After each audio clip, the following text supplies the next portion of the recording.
నమస్కారం. ఎస్డివి న్యూస్కు స్వాగతం. వార్తల వివరాలు. The Andhra Pradesh state basic medical practitioners association ఆధ్వర్యంలో మధురవాడలో ఉత్తరాంధ్ర ఆర్ఎంపీలు సమావేశమయ్యారు. ఆర్ఎంపీలు ఎదుర్కొంటున్న సమస్యలపై చర్చించారు. స్కూలింగ్ సీనియర్ జనరల్ అందరికి నమస్కారం అండి. నా పేరు జగదీష్. నేను ఈ Andhra Pradesh state basic medical practitioner అసోసియేషన్లో సభ్యుని. నేను ఈ సభ్యత్వం అంటే మనకి ప్రాథమిక వైద్యం గవర్నమెంట్ అందజేస్తున్న కమ్యూనిటీ పారామెడిక్ అనే ఒక అంశాన్ని సభ్యులందరూ కూడా మనకి ఈ వైద్యం ఈ దాంట్లో గవర్నమెంట్ అనే సదుపాయాన్ని మరి అందిపుచ్చుకోవాలని, అలాగే మనం మన వృత్తిలో మనం తీసుకోవాలని జాగ్రత్తలు మెరుగుల గురించి కూడా మనం తీసుకోవాలనేసి, తర్వాత మన గవర్నమెంట్ ప్రవేశపెడుతున్న రకరకాల పోలియో ప్రోగ్రామ్ కానీ, లేకపోతే మనకి awareness programmes, AIDS awareness programmes, swine flu పెడితే మనకు ఉచితంగా మనం సేవ చేసి గవర్నమెంట్ యొక్క మన్ననలు పొందాలని ముఖ్యంగా ఉద్దేశిస్తూ ఈ కార్యక్రమాన్ని మనం పెట్టుకున్నాం. దీనిది ఈ ఫస్ట్ మీటింగ్ అంటే విశాఖ విజయనగరంలో ఇది యూనియన్ ఫస్ట్ మీటింగ్ అండి. ఈ ఉద్దేశించి సభ్యులు వచ్చినందుకు కూడా ధన్యవాదాలు. అలాగే మనకి వీటెక్నో స్కూల్ వారు వెంకటేశ్వర గారు మనకి ఇచ్చిన అవకాశాన్ని వారికి ధన్యవాదాలు. జీవీఎంసీ భారీగా పెంచిన ఇంటి పన్నులు తగ్గించే వరకు పన్నులు చెల్లించలేమని నినదించాలని సిపిఎం పార్టీ రాష్ట్ర ప్రధాన కార్యదర్శి బివి రాఘవులు నగర ప్రజానీకానికి పిలుపునిచ్చారు. ఈ మేరకు ఆ పార్టీ నగర కమిటీ ఆధ్వర్యంలో ఆస్తి పన్ను పెంపు, ప్రజా సమస్యలపై కంచరపాలెం మెట్టు వద్ద బహిరంగ సభను నిర్వహించారు. కార్యక్రమానికి ముఖ్య అతిథిగా హాజరైన రాఘవులు మాట్లాడుతూ 1000% వరకు ఇంటి పన్నులు పెంచి జీవీఎంసీ పేద మధ్యతరగతి వర్గాలపై పెనుభారాన్ని మోపుతుందని ధ్వజమెత్తారు. పెంచిన ఇంటి పన్నులు తగ్గించే వరకు అఖిలపక్ష పోరాటాన్ని సాగిస్తామని స్పష్టం చేశారు. సభలో పార్టీ జిల్లా ప్రధాన కార్యదర్శి సిహెచ్ నరసింహరావు, కార్పొరేట్ బొట్ట ఈశ్వరమ్మ తదితరులు మాట్లాడారు.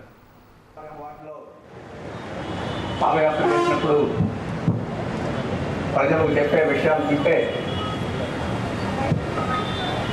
మధ్యతరగతి పేదలు ఈ ఆస్తి పన్నులు చెల్లించుకొని ఎలా బతకగలుగుతారనే అనుమానం వస్తుంది. ఒక ఇంటికి ఆ ఇంట్లో ఒక అమ్మంది అని చెప్పింది, గతంలో 231 రూపాయలు ఆ ఇంటికి పన్ను వచ్చేదట. ఇప్పుడు కొత్తగా పెంచిన దాని ప్రకారం 1250 రూపాయలు ఆ ఇంటికి పన్ను విధించారట. అంటే 250 నుంచి 231 నుంచి 1250 రూపాయలకి పెంచారంటే 6 రెట్లు పెంచింది ఈ కార్పొరేషన్. అంటే 600% ఇంటి పన్ను పెరిగింది.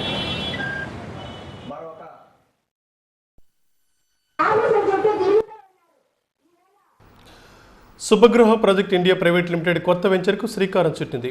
విజయనగరం జిల్లాలో డెంకాడ మండలంలో బంగారాజుపేట గ్రామంలో మేపల్ మీడోస్ పేరుతో నిర్మాణానికి నాంది పలికింది. ఈ మేరకు భూమి పూజ కార్యక్రమాన్ని ముఖ్య అతిథిగా గిరిజన సంక్షేమ శాఖ మంత్రి పసుపులేటి బాలరాజు హాజరై భూమి పూజ చేశారు. వ్యాపారంలో విశ్వాసం, నమ్మకమే ప్రధాన అంశాలుగా పేర్కొన్నారు. ఈ వ్యాపారం ఏ వ్యాపారమైనా ప్రజల మేలు దృష్టితో పెట్టుకోవాలని సూచించారు. గౌరవ అతిథులుగా గ్రామీణాభివృద్ధి శాఖ మంత్రి మాణిక్య వరప్రసాద్, విశాఖ పశ్చిమ నియోజకవర్గం శాసనసభ్యులు మళ్ల విజయప్రసాద్, నెల్లిమర్ల శాసనసభ్యుడు బి అప్పలనాయుడు, శుభగృహ చైర్మన్ శంకర్రావు తదితరులు పాల్గొన్నారు.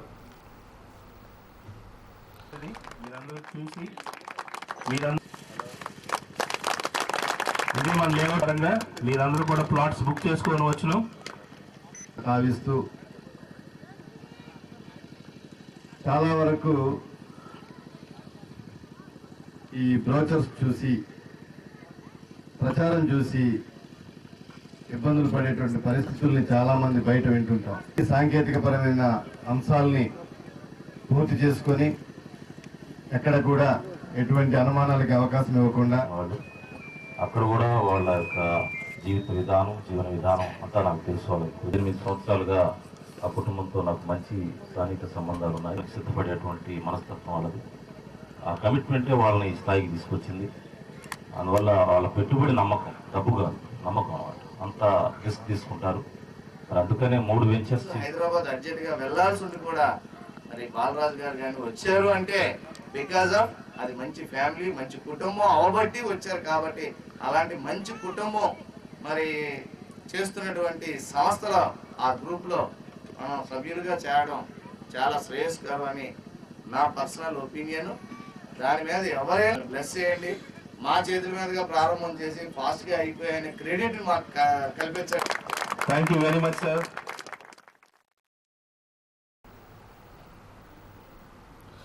భీమిలి రూరల్ మండలం మూలకొద్దు గ్రామం వద్ద కేథరిన్ పబ్లిక్ స్కూల్ 27వ వార్షికోత్సవం ఘనంగా నిర్వహించారు. కార్యక్రమానికి ముఖ్య అతిథిగా హాజరైన సినీ నటుడు ఆలీ మాట్లాడుతూ తల్లిదండ్రుల ఆశయాలను వమ్ము చేయకుండా విద్యార్థులు కష్టించి చదవాలన్నారు. తల్లి తండ్రి గురువులను పూజించడం ద్వారా భవిష్యత్తును నిర్దేశించుకోవచ్చునని పేర్కొన్నారు. కార్యక్రమంలో కేథరిన్ విద్యా సంస్థల డైరెక్టర్ ఆల్వార్ రాయ్, వ్యవస్థాపకులు ఆచార్య ఆర్డి రత్నరాజు తదితరులు పాల్గొన్నారు.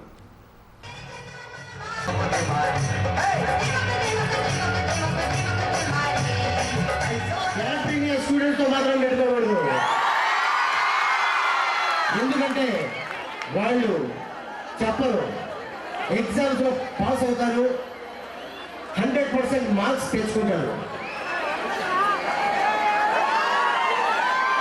తర్వాత ఈ భీమిలి పట్టణంలో నేను రావటం ఇది 3వసారి. 2 సార్లు షూటింగ్ వచ్చాను.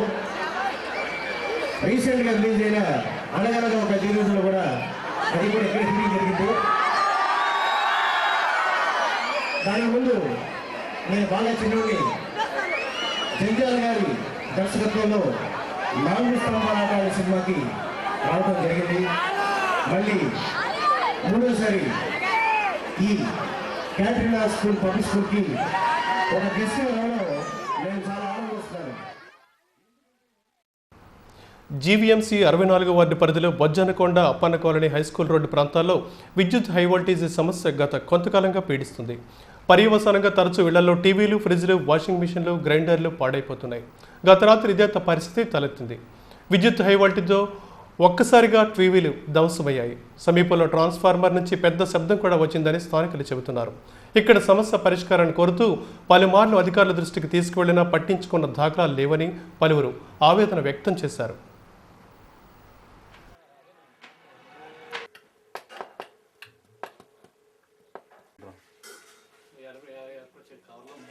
వోల్టేజ్ వచ్చేసింది. వోల్టేజ్ వచ్చేస్తే ముందోసారి ఇలాగే పోయింది. మళ్ళీ మెకానిక్ నెట్టి 3,000 ఎట్టి బాగా చేయించుకున్నాను. నిన్న కూడా అలాగే చేసింది. నిన్న కూడా ఇట్లా టీవీ వేసుకుని కూర్చుంటే శుభ్రంగా మా గబేలు పేలిపోయి మంటలు వచ్చేసి ఆగిపోయింది. పోయింది బారుగా కాలిపోతున్నాయి సార్. ఏంటి ఎన్నాళ్ళ నుంచి ఉంది? గత 1-2 మంత్స్ నుంచి ఉన్నాయి సార్. అలాగే అంటే ఒకసారి సౌండ్ రావడం కానీ బర్న్ అవడం కానీ లేదు సార్, వెంటనే బ్లాస్ట్ అయిపోతున్నాయి సార్. అదే పెందుర్తి భాష్యం స్కూల్ విద్యార్థులు సైన్స్ ఎగ్జిబిషన్ను నిర్వహించారు. కార్యక్రమానికి ముఖ్య అతిథిగా మండల విద్యాశాఖ అధికారి జీవి రమణ హాజరై విద్యార్థులు చూపిన ప్రతిభను అభినందించారు. ఈ సందర్భంగా ఆయన మాట్లాడుతూ విద్యార్థుల్లో దాగి ఉన్న సృజనాత్మకతను వెలికి తీయడానికి ఇటువంటి ప్రదర్శనలు ఎంతగానో దోహదపడతాయని పేర్కొన్నారు. కార్యక్రమంలో భాష్యం జోనల్ ఇన్ఛార్జ్ డి సురేష్, ఎం సత్యం తదితరులు పాల్గొన్నారు.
చిన్నముషిడివాడ సూర్యనారాయణమూర్తి దేవాలయంలో యజ్ఞవల్క పరిషత్ ఆధ్వర్యంలో స్వామివారి కళ్యాణ మహోత్సవాన్ని నిర్వహించారు.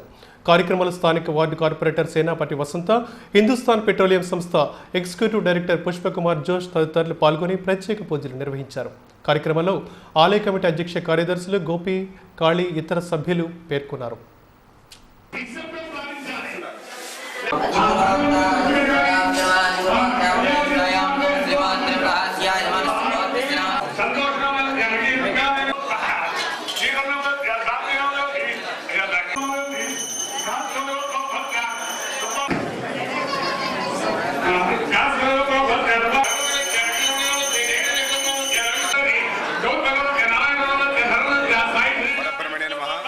సూర్య భగవానుడి భక్తులందరికీ కూడా ఈ యాజ్ఞవల్క పరిషత్తు పెందుర్తి సూర్య యాజ్ఞవల్క పీఠం తరపున శుభాభివందనలు తెలియజేస్తున్నాము.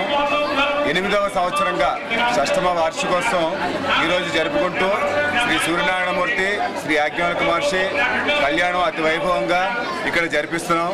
ప్రతి సంవత్సరం వేలాది మంది భక్తులు, ఎస్పెషల్లీ మొన్న రథసప్తమి రోజుని 12,000 మంది భక్తులు అరసవిల్లితో సమానంగా విరాజి చెందుతున్న ఈ సూర్యనారాయణమూర్తి క్షేత్రంలో దర్శనం చేసుకోవడం మరియు తీర్థప్రసాదాలు స్వీకరించి ఆనందంగా భక్తులు వారి యొక్క మనసుని మాతో పంచుకోవడం జరిగింది. ఇదే విధంగా ఈ మాఘమాసంలో మిగిలిన మిగతా 2 ఆదివారాలు కూడా అతి వైభవంగా సూర్యనారాయణమూర్తి. జీవీఎంసీ భారీగా పెంచిన ఇంటి పనులకు వ్యతిరేకంగా ద్వారకా పౌర గ్రంథాలయాల్లో వార్వా నివాస్ సంఘాల ఆధ్వర్యంలో సహాయ సదస్సు జరిగింది. కార్యక్రమంలో ఆల్ ఇండియా లాయర్స్ యూనియన్ జిల్లా అధ్యక్షుడు రామాంజనేయులు మాట్లాడుతూ ఇంటి పన్నుల పెంపు వ్యతిరేకిస్తూ కోర్టును ఆశ్రయించే అవకాశం బాధితులందరికీ ఉంటుందని స్పష్టం చేశారు.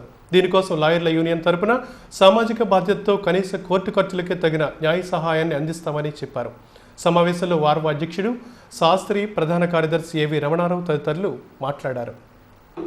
జీవీఎంసీ తీర్మానానికి కూడాను అనువుగా లేకపోవడం చేతాను, తొంపుదల అనే విధాలుగా ఎగ్జాంపుటెంట్గా ఉండటం చేతాను ఈ సమస్యల్ని చట్టబద్ధమైన రీతిలో ఎదుర్కోవడానికి హైకోర్టులో అఫిడవిట్ కేసు వేసాం.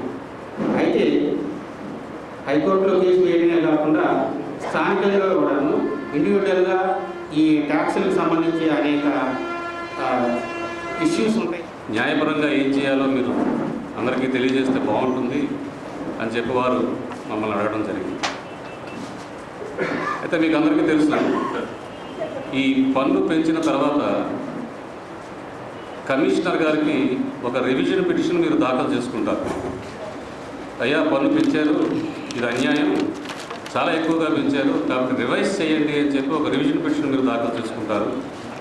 ఆ రివిజన్ పిటిషన్ కమిషనర్ గారు పరిశీలించి తగ్గించడం కానీ లేదా పూర్తిగా రద్దు చేయడం కానీ పెంచిన పన్నుని లేదా పెంచకుండా ఉండడం కానీ వారి ఇష్టం.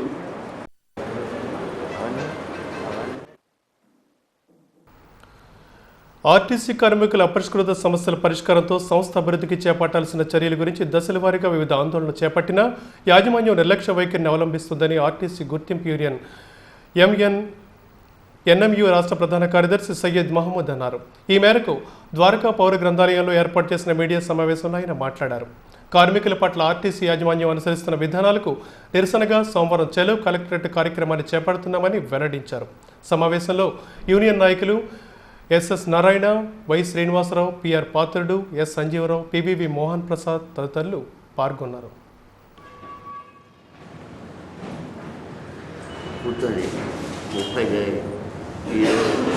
రేపు 14వ తేదీన రాష్ట్ర వ్యాప్తంగా ఈ నేషనల్ మజ్దూర్ యూనియన్ ఏదైతే సమస్యలు మేనేజ్మెంట్కి మరి గవర్నమెంట్ లెవెల్లో చాలా దీర్ఘకాలం నుంచి ఏదైతే పెండింగ్ ఉన్న సమస్య ఇచ్చిందో దాని గురించి సుదీర్ఘమైన చర్చ జరిపాం. ఆ చర్చ జరిపిన తర్వాత రాష్ట్ర కమిటీ అభిప్రాయం పడింది ఏంటంటే మరియు దీర్ఘకాలం నుంచి అపరిష్కృతంగా ఉన్న సమస్యలు ఏవైతే ఉన్నాయో ఆ సమస్యల్లో ప్రధానమైన సమస్యలు ఏవైతే ఉన్నాయో పాత బస్సులు 6,000కు మించి బస్సులు ఈరోజు ఆర్టీసీ కార్మికులు నడుపుతున్నారు. మరియు రీప్లేస్మెంట్ ఏదైతే జరగాలో పాత బస్సు ఒక మైలేజ్ 11 లక్షల పరిమితి ఏదైతే ఉందో ఆ పరిమితి అయిన తర్వాత కొత్త బస్సు ఈ నెలలో ప్రారంభమయ్యే పార్లమెంటు సమావేశాల్లోనే ఎస్సీ వర్గీకరణకు చట్టబద్ధత కల్పించాలని మాదిగ స్టూడెంట్ ఫెడరేషన్ రాష్ట్ర అధ్యక్షుడు ఎం నాగరాజు డిమాండ్ చేశారు. ఎస్సీ వర్గీకరణ కోరుతూ ఈ నెల 14న ప్రధాని కలిసి అఖిలపక్ష పక్ష బృందానికి ముఖ్యమంత్రి కిరణ్ కుమార్ రెడ్డి నేతృత్వంలో వహించాలని డిమాండ్ చేస్తూ మాదిగ స్టూడెంట్ ఫెడరేషన్ ఆధ్వర్యాన ఏయూ మెయిన్గేట్ వద్ద దీక్ష చేపట్టారు. ఈ సందర్భంగా నాగరాజు మాట్లాడుతూ ఎస్సీ వర్గీకరణ విషయంలో ముఖ్యమంత్రి ద్వంద్వ వైఖరిని విడనాడాలని కోరారు. కార్యక్రమంలో ఫెడరేషన్ నాయకులు గుత్తుల గురుమూర్తి ఇతర సభ్యులు పాల్గొన్నారు. నేతృత్వం వహించాలని చెప్పేసి మాదిరి స్టూడెంట్స్ ఫెడరేషన్ తరఫున నేను డిమాండ్ చేస్తున్నాను. గతంలో సీఎం కిరణ్ కుమార్ రెడ్డి గారు నేనే నేతృత్వం వహిస్తాను అఖిలపక్ష బృందానికి అని చెప్పేసి మాకు మాట ఇచ్చారు. ఈ రోజు ఇచ్చినటువంటి మాటను తప్పి కిరణ్ కుమార్ రెడ్డి గారు సాంఘిక సంక్షేమ శాఖ మంత్రి పీతాన్న సత్యనారాయణ గారిని అఖిలపక్ష బృందానికి నేతృత్వం వహించడం అనేది ఆయన సీఎం గారు ద్వంద్వ వైఖరి విధానాలను అవలంబిస్తారని చెప్పి మేము ప్రధానంగా తెలియజేస్తున్నాం. అదేవిధంగా ఈ నెల 22 నుంచి పార్లమెంటు బడ్జెట్ సమావేశాలు ప్రారంభమవుతున్నాయి కాబట్టి ఈ పార్లమెంటు సమావేశాల్లోనే ఎస్సీ వర్గీకరణకు చట్టబద్ధత కల్పించాలని చెప్పేసి ఎంఎస్ఎఫ్ రాష్ట్ర కమిటీగా నేను డిమాండ్ చేస్తున్నాను. దానిలో భాగంగానే అఖిలపక్ష బృందానికి కానీ సీఎం కిరణ్ కుమార్ రెడ్డి గారిని నేతృత్వం కానీ వహించకపోతే మాత్రం భవిష్యత్తులో ఖచ్చితంగా సీఎం కిరణ్ కుమార్ రెడ్డి గారిని ఈ రాష్ట్రంలో ఎక్కడా కూడా తిరగనివ్వమని చెప్పేసి మాదిరి రిజర్వేషన్ పోరాట సమితి. యుక్త వయసులో అడుగుపెట్టే యువత బాధ్యతాయుతంగా మెలగాలని సీనియర్ 2 సుమన్ అన్నారు. తాత్కాలిక ఆకర్షణలకు లొంగిపోయి పెడదవు పట్టవద్దని సూచించారు.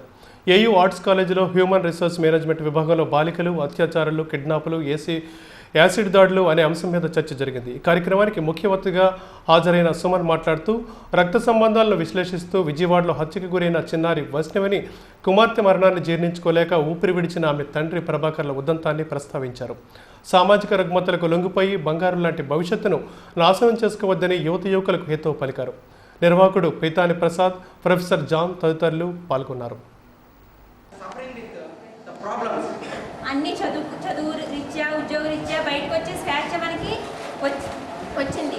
అలా స్వేచ్ఛ వచ్చినప్పటికీ కూడా ఇలాంటి కారణాల వల్ల, ఇలాంటి అత్యాచారాల వల్ల, కొందరు మగవాళ్ళ వల్ల, వాళ్ళు చేసే పనుల వల్ల స్వేచ్ఛ ఉన్నప్పటికీ కూడా భయపడుతూ చదువుకుంటుంది, భయపడుతూ ఉద్యోగం చేస్తుంది. బయటికి వెళ్తున్నాను నేను, సాయంత్రానికి క్షేమంగా ఇంటికి రాగలనా, తనకి నమ్మకం ఉంది తన మీద, కానీ బయట ఉండే సమాజం అలా తయారవుతుంది. ఈ ఒక్క ఇన్సిడెంట్ జరగడం జరిగింది. సో ఫస్ట్ నేను అప్పుడు పర్టికులర్ 1 day బిఫోర్ నేను వచ్చి ఐ వాజ్ షూటింగ్ ఇన్ అబుదాబీలో నేను ఉన్నాను. అప్పుడే నేను వస్తున్నాను, నేను తిరిగి ఇండియాకి వస్తున్నాను. నేను ఇట్లా కిడ్నాప్ అయిన విషయం నాకు తెలిసింది.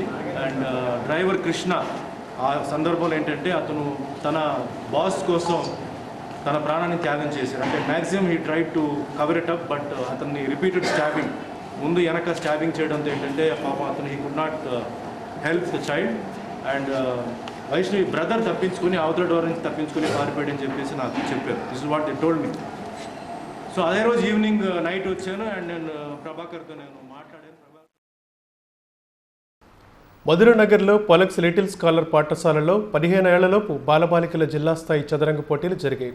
సీనియర్ పాత్రికేయుడు ది హిందూ బ్యూరో చీఫ్ బుల్స్ ప్రభాకర్ శర్మ ఆయన మాట్లాడుతూ మెదడుకు పదును పెట్టే చదరంగం క్రీడను ప్రతి విద్యార్థి తప్పనిసరిగా నేర్చుకోవాలన్నారు. సమస్యకు తొందరగా పరిష్కారం కనుగొనే ఆలోచన శక్తిని, ఎత్తులకు పై ఎత్తులు వేసే చురుకుదనాన్ని చదరంగం పెంపొందిస్తుందని చెప్పారు. CRPF 198 commandant Rakesh Chaudhary, all Vizag district chess association కార్యదర్శి కేవీవి శర్మ, పాలక్స్ little scholars principal Sandeep Srinivas, Chitra, vice principal Rajani Chitra పాల్గొన్నారు. Chess is very passionate. The game. People started playing chess. It was called Chaturanga.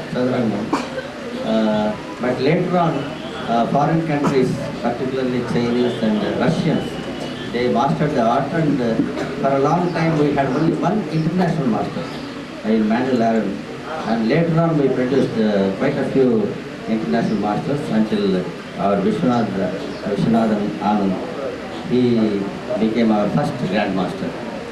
To become a grandmaster in chess is very tough. We had to wait for the grandmaster to arrive for a long time, but now I think we have about 10 or more grandmasters thanks to the Burma కాందిశీకుల దుర్భరమైన జీవితాలను గడుపుతున్నారని Burma కాందిశీకుల నిరుద్యోగుల సంఘం న్యాయ సలహాదారు K మారరాజు ఆవేదన వ్యక్తం చేశారు. మీడియా సమావేశంలో ఆయన మాట్లాడుతూ బర్మా కాందసిక్కుల సంక్షేమం కోసం ప్రభుత్వం కేటాయించిన స్థలాలు అన్యక్రాంతం అవుతున్నాయని వాటిని పరిరక్షించాలని కోరారు. నిరుద్యోగుల ఉపాధి, ఇతర సంక్షేమ పథకాలను అమలు చేసి బర్మా కాందసిక్కులను ఆదుకోవాలని, ఈ మేరకు సంబంధిత శాఖల ఉన్నతాధికారులకు, ప్రజాప్రతినిధులకు మెమోరాండంలు సమర్పించినా ఎటువంటి స్పందన కానరావడం లేదని పలువురు వాపోయారు. సమావేశంలో సంఘ అధ్యక్ష కార్యదర్శులు జి గణేష్, వెంకటాచలం, గౌరవ సలహాదారు ఈతల పాక ఈశ్వరరావు తదితరులు పాల్గొన్నారు. జిల్లా కలెక్టర్ గారి యొక్క సహకారంతో 788 ఇళ్ళు నిర్మించడానికని చెప్పి కేంద్ర ప్రభుత్వం వారు పునరావాసం కొరకై సమకూర్చినటువంటి నిధులతోటి స్థల సేకరణ చేసి అక్కడ అప్పట్లో ఉన్నటువంటి రైతులకి నా పరిహారం చెల్లించి ఈ భూములను రిజిస్ట్రేషన్ చేయడం జరిగింది. ఇక్కడ మా కొరకు కేటాయించబడి ఇళ్ళు కట్టడానికి కేటాయించబడ్డ ఖాళీ స్థలంలో ఆ స్థలాన్ని గుర్తించి ఒక్కొక్క కాందసీకుడికి ఆ ఖాళీ స్థలంలోని 2 సెంట్ల లెక్కన ప్రతి కాందసీకుడికి. మర్రిపాలెంలోని ఎన్ఎస్ఎం సిద్ధార్థ పబ్లిక్ స్కూల్ 16వ వార్షికోత్సవ వేడుకలు ఘనంగా జరిగాయి. విద్యార్థుల సాంస్కృతిక ప్రదర్శనలు ఆహుతులను ఆకట్టుకున్నాయి. ముఖ్య అతిథిగా school education ministerial staff association జిల్లా అధ్యక్షులు కె ముత్యాలరావు హాజరయ్యారు. NAD aided school manager correspondent BS LV, N Nagamani తదితరులు పాల్గొన్నారు. ఈ సందర్భంగా స్కూల్ డైరెక్టర్ ఎన్విఎల్ నరసింహమూర్తి మాట్లాడుతూ విద్యార్థుల సర్వతోముఖ వికాసానికి అవసరమైన విద్యాబోధనను అందిస్తున్నామని చెప్పారు.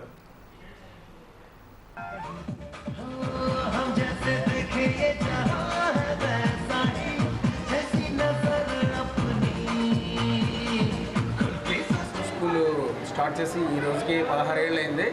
సక్సెస్ఫుల్గా రన్ చేస్తున్నాము. 10th పబ్లిక్ ఎగ్జామినేషన్స్ 100% రిజల్ట్స్ ఈ రోజు వరకు వచ్చినాయి. సో ఇదే ఎయిమ్ తోటి భవిష్యత్తులో కూడా పిల్లల్ని మంచి ఉత్తమంగా తీర్చిదిద్దాలని చెప్పే ఉద్దేశంతో ఈ 104 ఏరియాలోని ఈ స్కూల్ స్థాపించడం జరిగింది. అయితే ఈరోజు మేము జరుపుకున్న 10వ యాన్యువల్ డే నిజంగా మాకెంతో గర్వకారణంగా ఉంది. భవిష్యత్తులో కూడా మరెన్నో యాన్యువల్ డే జరుపుకోవాలని మేము ఆశిస్తాము. ప్రత్యేకించి మా స్కూల్లో ఉన్న ఫెసిలిటీ ఏంటంటే own school building 1 to 10th వరకు రికగ్నైజేషన్ అయింది. కంప్లీట్ స్టాఫ్ ఉన్నారు, ఎక్స్పీరియన్స్ ఫ్యాకల్టీ. భవిష్యత్తులో కూడా మరిన్ని ఫెసిలిటీస్ మా స్కూల్ విద్యార్థులకి మేము కలిగించాలనుకుంటున్నాం. ఈ వార్తలు ఇంతటితో సమాప్తం. తిరిగి మరో బులెటిన్లో కలుసుకుందాం. అంతవరకు సెలవు. నమస్కారం.